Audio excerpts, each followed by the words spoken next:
እንዴት ናችሁ? ዛሬ ደግሞ ከተማሪዎች ጋራ ይሄንን ቤት ውስጥ የሚለበሱትን በቀላል መንገድ እንዴት እንደሚሰራ አብረን እናያለን። እኛ ጋር ሆኑ። በመጀመሪያ ጨርቁ ተጨማዶ ከሆነ ካውያ ማድረግ አለባችሁ። ተማሪያችን በደንብ ጽድት ካውያ አድርጋለች። ጽድት ብሎ ተተኩሷል። ሰው ምንድን ነው የምናደርገው? የምንፈልገው ዲዛይን አንገቱ ፍሪ ሆኖ አንገቱ ፍሪ ነው። ወገብ ላይ ደግሞ እንደዚህ አይነት ላስቲክ ይገባበታል። ቀለል ያለ ቤት ውስጥም የሚለበስ አሰራር አብረን እናያለን። ከኛ ጋር ሆኖ ሰው ጨርቁን እኩል ማድረግ አለብን። መጀመሪያ ጨርቁን እኩል አድርጋችሁ ካውያ ካደረጋችሁ በኋላ ጨርቃችንን እኩል አድርገን እኩል መሆኑን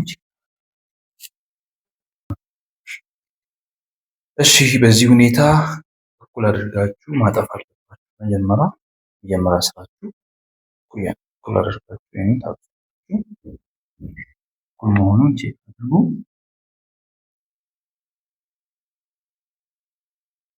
እኩል አድርጋችሁ ካጠፋችሁ በኋላ በዚህ ሳይድ ፎልድ ነው ደብል መሆን። በዚህ በኩል ደግሞ ቁመቱ ሜትር ከ60 ነው። የእሷ ቁመት ሜትር ከ50 ነው። 10 ሴንቲሜትር ከነሱ ይከተል። አሁን ሲታጠብ ምናምን የሆነ ስለሚያጥር ቁመቱ እንዳለው የምትጠቀሙ አሪፍ ነው። ሲቀጥል ደግሞ ወገብ ላይ ላስቲክ ስላለው ላስቲኩ ስለሚሰበስበው እንዳለው ሜትር ከ60 ነው የምንጠቀመው ማለት ነው። አሁን እዚህ ጋር አንገት በቀላል መንገድ ማሳያችሁ። አሁን ምንድነው መጀመሪያ የባኩን አንገት እንሰራለን። የባኩን አንገት ወደታች ከዚህ ወደታች ፎልድ ሳይድ ማለት ነው። ከዚህ ወደታች እናደርጋለን። እንዲታያችሁ ብዬ እኔ በማርከር ልስራ። አንተ ግን አደራችሁ በማርከር እንዳሰሩ በጨብስ ውስጥ ከሰማችሁ ነው ብዙም ስለሚቆረጥ ከዚህ ወደታች ፍሮንቱን ፍሪ ሳይዝ አሁን እኛ ፍሪ ሳይዝ ስለፈለግን እስከ 10 ሴንቲሜትር ከዚህ ወደዚህ ደግሞ አነስ ማለት አለበት እስከ 9 ሴንቲሜትር ፍሪ ሳይዝ።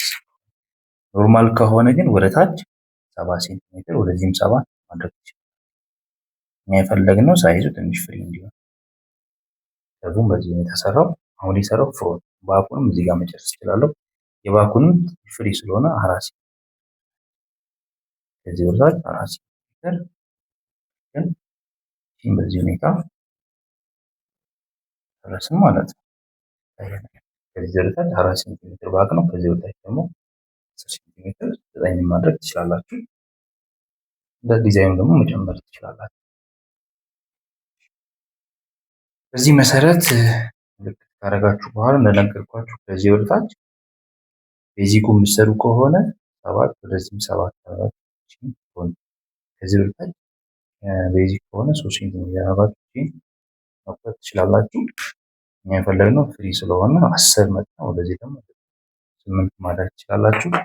ከዛ በኋላ አሁን መጀመሪያ የምንቆርጠው የፍሮንት ሳይሆን የባክ ነው የምትቆርጡት። መጀመሪያ የባክን ትቆርጣላችሁ። አንገት አሁን ይመስላል ማለት ነው። አይደለ? ይሄንን ይመስላል። ጠባብ ነው በጣም። ስለዚህ አሁን ከርቫን ወደዚህ አመጣለሁ ማለት ነው። ከርቫን ከዚህ ፖይንት ጋር ማለት ነው። ከዛ አሁን ስቆርጥ አንዷን ብቻ ነጥዬ ነው የላይኛውን ብቻ የታችኛው ባክ ነው።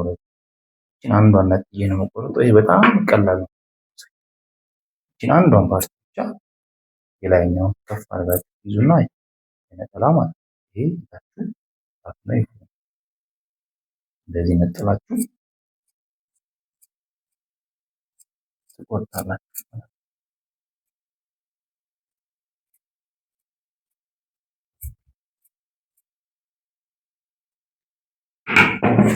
አንገቱ ይሄንን ይመስላል። ያልገባችሁ ነገር ካለ ኮሜንት ላይ አስቀምጡልን። ቤተሰብ ማለት ነው። እሺ ቤተሰብ በዚህ ሁኔታ አንገቱን አጥፋችሁ ወደ ውስጥ የምትሰፉት። አንገቱን በምትሰፉበት ሰዓት በጣም ጥንቃቄ ማድረግ ያለባችሁ 0.5 ሴንቲሜትር ሁለት ጊዜ እያጠፋችሁ መስፋት። ከዛ መጨረሻ ላይ በዚህ ሁኔታ ካውያ ያደረጋችሁ አንገቱ አሪፍ መሆን አለበት። አሁን ወገብ ላይ ላስቲክ እናስገባ ነው። ወገብ ላይ ላስቲክ ለማስገባት ይህንን ጨርቅ ማድረግ አለባችሁ። አድርጋችሁ በኋላ ይህንን ጨርቅ እኩል አድርጋችሁ ታላችሁ።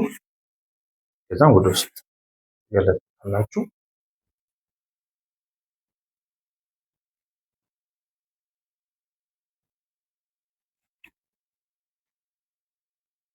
እሺ በዚህ ሁኔታ ጨርቁን ገልብጣችሁ ካጠፋችሁ በኋላ እዚህ ከሾለራችሁ ፖይንት ወደታች ሾለር ቱ አይቤስ ትወርዳላችሁ። ለምሳሌ ከ38 ሴንቲሜትር እስከ 42 ሴንቲሜትር መውረድ ትችላላችሁ።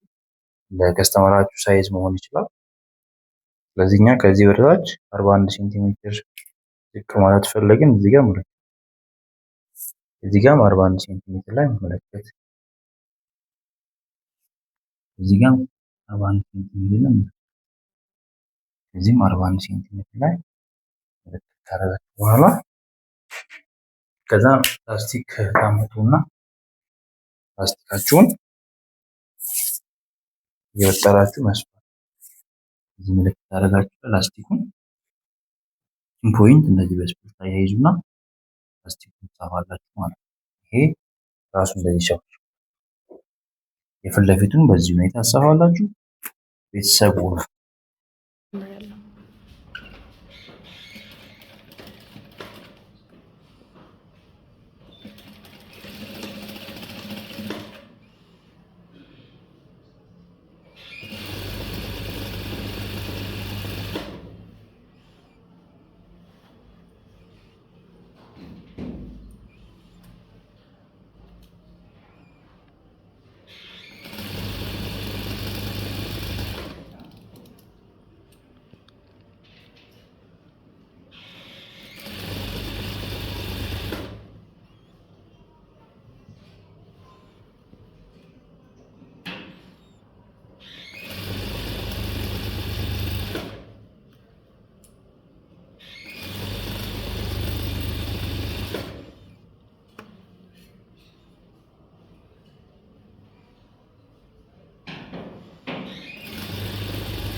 ላስቲኩ እንደዚህ እንዲወጠርላችሁ እንዲሸበሸበላችሁ ላስቲኩ እንደዚህ እየወጠራችሁ ከሰፋችሁ በኋላ ገልብጣችሁ ቼክ ማድረግ አለባችሁ። ጊዜ እንደዚህ ሽብሽብ ማለት አለበት። እንዳያጨናነቃችሁ ቀድማችሁ ላስቲኩን ሳይዛችሁ ቼክ ማድረግ አለባችሁ። ወገብ ላይ ላስቲኩ ቼክ በማድረግ እንዳትጨናነቁ ማድረግ ትችላላችሁ። አሁን ደግሞ የእጁን ፓርት ለመስፋት ከዚህ ወደ ታች እስከ 22 ሴንቲሜትር ዝቅ ትችላላችሁ ማለት ነው። 18 እስከ 22 ሴንቲሜትር ከዚህ 22 ሴንቲሜትር 20 ሴንቲሜትር ዝቅ ብሉና ወደታች ያለው ይሰፋል ማለት ነው። ይሄን አይተካል ደብል አድርጋለሁ ማለት ነው። 22 ሴንቲሜትር እንዳይጨናነቅ እንደፈለጋችሁ ማድረግ ይቻላል። በጣም ወደታች ወርዱም በረስታችሁ እንዳይታይ ከዛን ይሄንን ሳይድና ሳይዱን ሰፉታላችሁ። ይሄንን መስፋት ነው።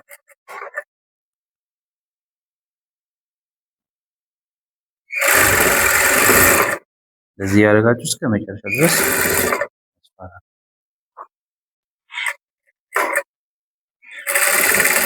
እስከ መጨረሻ በዚህ ሁኔታ ሰፋላችሁ። ከዛ ገልብጣችሁ ማለት ነው። ሁለቱንም ሳይድ እንደተከፈተ በኋላ እንደሚመስል ማየት ትችላላችሁ። መጨረሻው ዲስኮናችሁ ነው። ይሄን ይመስላል ፋሚሊ ይመስላል ያችታ ለዚህ በቀላሉ መስራት ትችላላችሁ።